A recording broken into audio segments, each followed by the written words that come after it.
on that very sofa.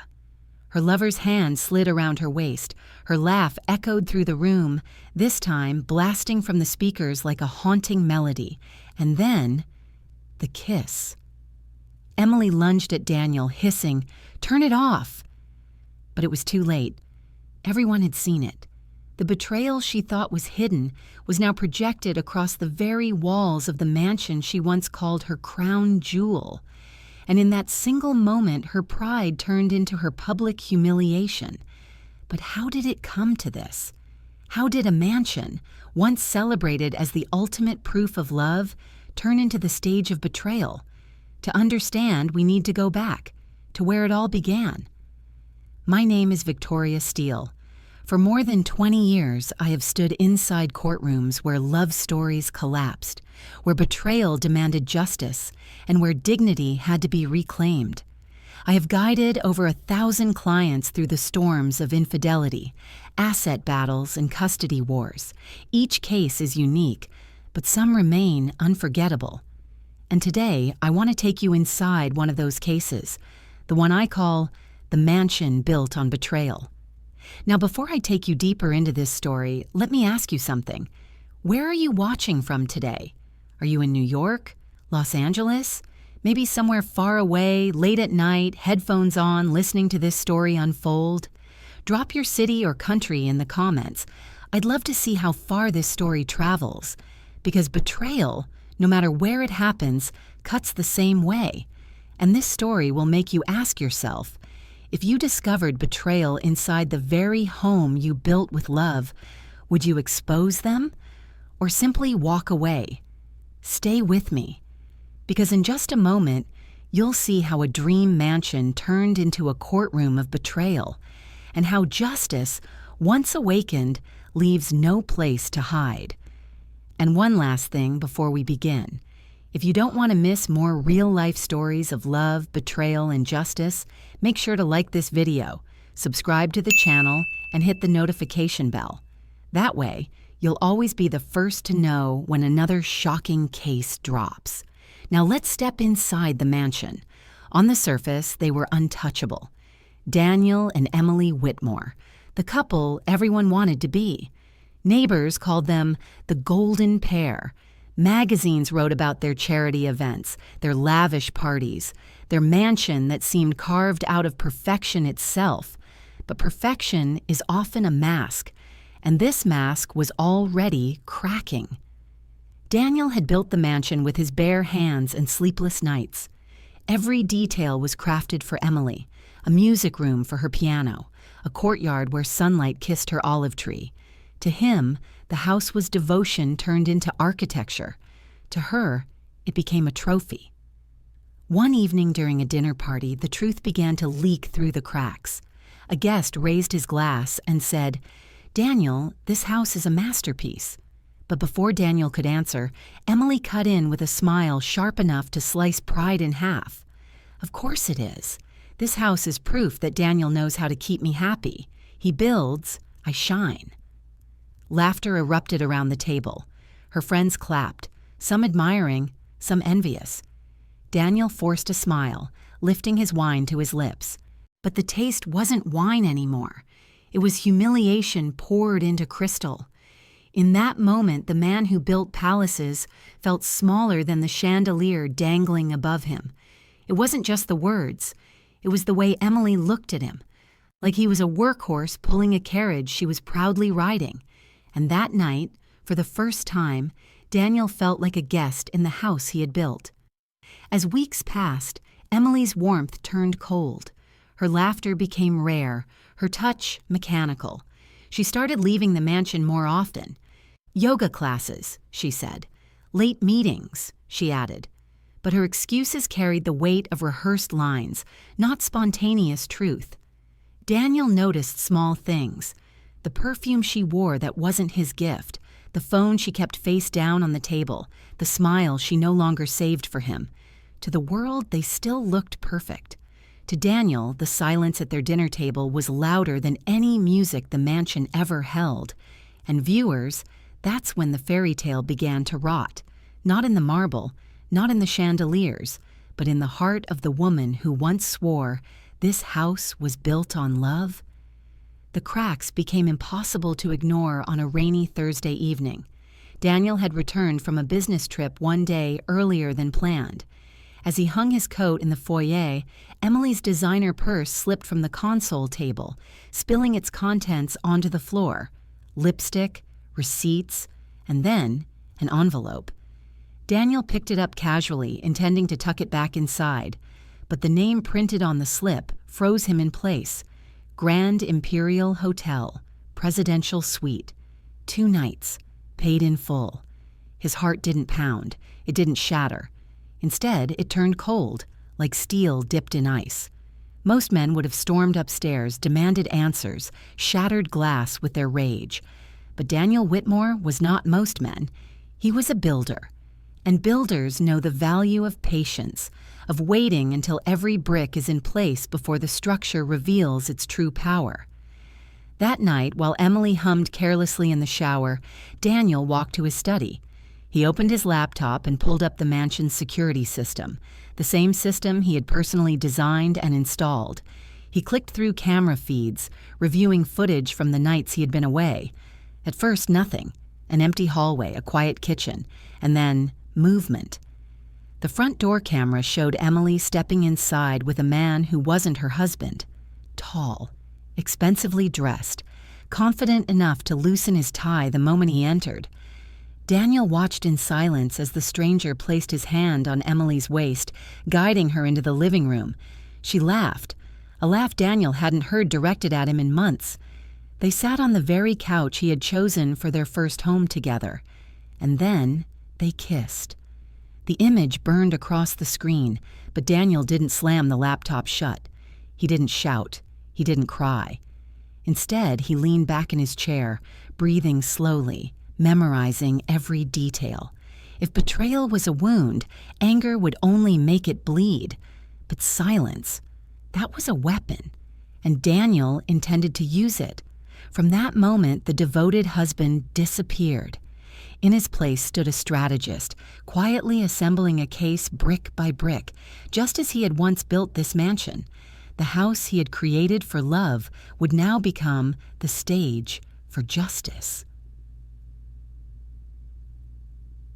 The moment of truth came on a night Daniel would never forget. He had returned from a business trip earlier than planned. The rain still clung to his coat as he stepped into the grand foyer. And that's when it happened. Emily's designer purse slipped from the console table, spilling its contents across the marble floor. Lipstick, receipts, and one envelope that didn't belong.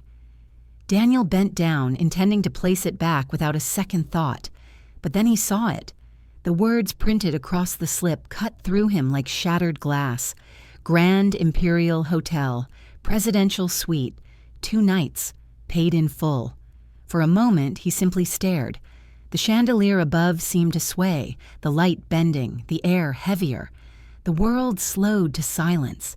Daniel felt his breath steady, his heartbeat measured, like a man preparing for a verdict he already knew. Most men would have erupted, stormed upstairs, screamed questions that could never erase the answers. But Daniel Whitmore wasn't most men. His silence was sharper than fury, because he understood one truth. Anger fades, but evidence endures. That night, while Emily hummed a careless tune in the shower upstairs, Daniel walked into his study. He didn't reach for whiskey. He didn't collapse in grief. He opened his laptop, his fingers steady, and summoned the mansion's security system, the same system he had designed, wired, and tested with his own hands. One by one, the feeds appeared. Hallways washed in soft lamplight, the kitchen counter spotless, the living room waiting in silence. And then, movement. The front door opened. Emily entered, but she wasn't alone. A man followed her in, tall, polished, loosening his tie as though the house already belonged to him. Daniel's jaw clenched, but he remained still, forcing his breath to remain calm. The stranger's hand slid across Emily's waist. She tilted her head back and laughed, the kind of laugh Daniel hadn't heard from her in months. It wasn't just laughter. It was intimacy, reckless and unguarded, blooming right there in the mansion Daniel had built as a monument of love. They sank into the couch Daniel had chosen for their first home together. Her hand touched his cheek. Their lips met. The image seared into Daniel's mind. He could have slammed the laptop shut. He could have punched the desk, shattered the screen. But instead, he leaned back in his chair, eyes locked, face calm. Every detail carved itself into his memory with surgical precision. If betrayal was a wound, anger would make it bleed.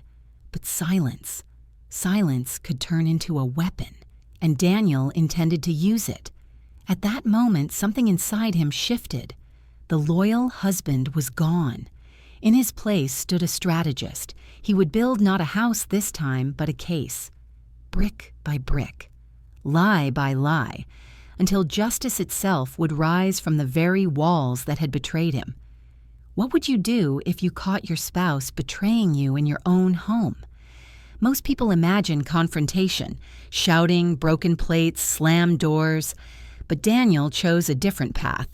He chose silence. And silence in his hands became the sharpest weapon of all. The very next morning, Daniel made his first move, not against Emily, but for himself. He dialed a number that only men in desperate situations call, a private investigator. The detective didn't need much explanation. "Follow her," Daniel said simply. "Discretion is everything. I want records, dates, photos. Don't miss a thing." Meanwhile, Daniel returned to the mansion.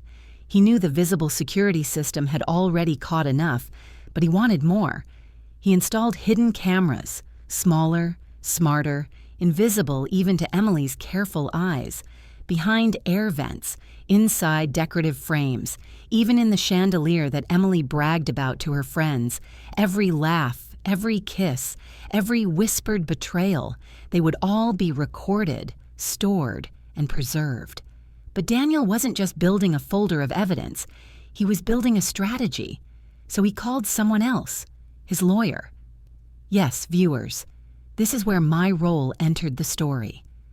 I still remember the calm in Daniel's voice when he walked into my office. Most betrayed spouses come in raging, shaking, desperate. But Daniel sat down like a man ordering coffee. "I need to prepare for divorce," he said, "and I want every angle covered. Infidelity, assets, the prenup, all of it." That prenup, by the way, would turn out to be the nail in Emily's coffin. Because while Emily spent years parading the mansion as her crown jewel, the legal truth was this: the house was never hers. Daniel had built it before their marriage, in his name, under his company. It remained his separate property under the law. She thought she owned a palace. In reality, she was living inside a castle that could eject her at any moment, and Daniel made sure of it. Quietly, through a web of legal transfers, he moved the title from his personal name to his private company. It was a surgical move, swift, clean, invisible. By the time Emily discovered the betrayal she thought she was hiding, she would also learn that the house she flaunted was never truly hers to begin with. Every brick she boasted about, every chandelier she posed under, every guest she told, "This is proof of how much he loves me." All of it, legally his. And that, viewers, is the cruel poetry of this case. The mansion she used to humiliate him would soon become the stage for her own downfall. And then came the night Daniel chose for his masterpiece, the night where silence would finally speak louder than any scream. He invited Emily to the mansion for what he called a small gathering. A private dinner, he said, to celebrate new business success. Emily arrived glowing, dressed in silk, her perfume heavy as if she were preparing for a victory parade. And by her side, the man she had risked everything for, her lover. The grand hall was filled with family, friends, and close associates, the people Emily most wanted to impress. Crystal glasses clinked, laughter echoed, music played softly in the background. For a moment, Emily looked untouchable again, the queen of her palace. But Daniel knew, queens can be dethroned in seconds. Halfway through the evening, Daniel stood and raised a glass. to love, to loyalty, to truth," he said calmly. The room went quiet as his words lingered, heavier than the wine in their hands. And then, it happened. The massive screen in the living room flickered to life. At first, guests thought it was a slideshow, but the images were no wedding photos, no family memories. It was footage. Emily, on that very same couch, her lover's hands around her waist, her laugh filling the room, but this time, echoing from the speakers like a haunting melody. And then, the kiss. Gasps filled the air. Glasses slipped from hands. Some guests turned away. Others stared, frozen, as the screen replayed betrayal in high definition. Emily's face went pale. Her lover shifted uncomfortably, his arrogance melting into shame. Whispers spread like wildfire. Is this real? In their own house? My God. Emily lunged toward Daniel, hissing, "Turn it off!" But Daniel didn't move. He didn't raise his voice. He simply watched her unravel, as calm as a man who had already won. And then he reached into his jacket and pulled out a slim envelope. He placed it on the table before Emily. "Inside," he said softly, "is everything you asked for. The divorce papers, and proof that this house, the house you called yours, never belonged to you." Emily's hands trembled as she opened it. Her eyes scanned the documents, prenup clauses, property deeds, transfer records. The cruel truth stared back at her. The mansion she flaunted for years had always been Daniel's alone. The room held its breath. The queen had been stripped of her crown. Emily collapsed back into her chair, her face ashen, her pride shattered. Her lover stood helpless, avoiding every pair of eyes burning holes into him. And Daniel? He simply adjusted his cufflinks, the picture of composure. Viewers that night, the mansion was no longer Emily's stage of pride. It became her stage of humiliation. The very walls that had once echoed with her laughter now rang with silence, broken only by the whispers of betrayal. That night ended not with applause, but with silence so heavy it drowned out everything else. Emily's humiliation was complete. The woman who once stood in the center of every room as a queen now crumbled in front of her own audience. Her lover, red-faced and sweating, slipped out the back door before dessert was even served. The man she thought would replace her husband abandoned her to choke on shame alone. When the party ended, Daniel didn't need to speak. The papers spoke for him. The law spoke for him. And the walls of the mansion, once her stage, now stood as witnesses to her downfall. The next morning, Emily was given 24 hours to collect her belongings. I watched as movers carried out suitcases, jewelry boxes, and designer bags. But there was one thing she could not pack: her pride. That had been left shattered on the marble floor the night before. Neighbors whispered. Friends vanished. Her social circle, once filled with champagne and admiration, collapsed like a house of cards. She had lost not only her marriage, but her status, her reputation, her identity. In the end, all she had left was the bitter truth, that the mansion she flaunted never belonged to her. And Daniel? He didn't chase her. He didn't argue. He simply stood at the window, hands in his pockets, watching her car drive away for the last time. His face carried no hatred, only relief. Because for Daniel, this was not the end of a marriage. It was the beginning of freedom. He kept the mansion, not as a reminder of Emily, but as proof that he could survive betrayal and still stand tall. He walked through those halls no longer as a man building to prove his love, but as a man who had finally learned to live for himself. Slowly, life returned. The music was no longer forced, the dinners were no longer silent, and the walls no longer echoed with lies. Daniel rebuilt, not for Emily, not for appearances, but for himself. He invested in new projects, he reconnected with old friends, and most importantly, he rediscovered his own worth. Viewers, this is the lesson. Sometimes justice doesn't roar in courtrooms, It unfolds quietly in living rooms, on paper, in silence. Emily thought the mansion was her crown. In the end, it became her prison, then her exile. And Daniel? He walked away not as a broken man, but as one finally set free. But let me ask you this. If you were Daniel, would you have done the same? Would you have chosen silence and strategy over rage? Drop your thoughts in the comments.